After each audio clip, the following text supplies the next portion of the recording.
Pêşî vîdyoyekî me heye paşê em li virin.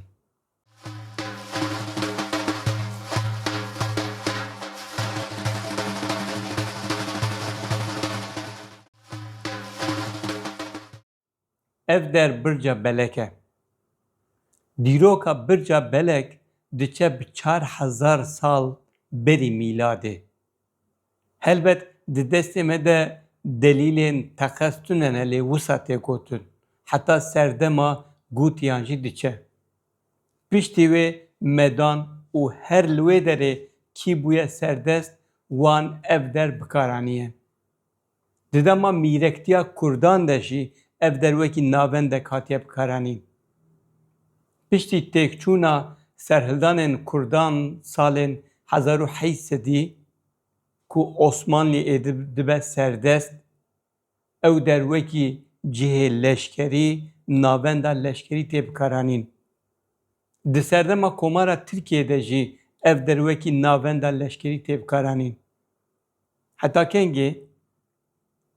Heta sala 2010'an.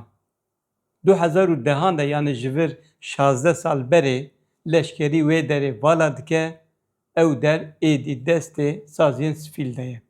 Helbet saziyên dewletê. 2021'ê de biryar didin ku ev der bê restore kirin. 2022'yan de jî restorasyon dest pê dike.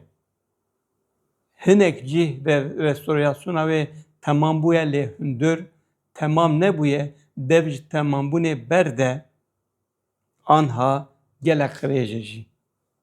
Herî dawî hevalên me yên Ajansa Mezopotamyayê li ser vê yekê nûçe çêkirin, ev dîmen jî wan kişandine.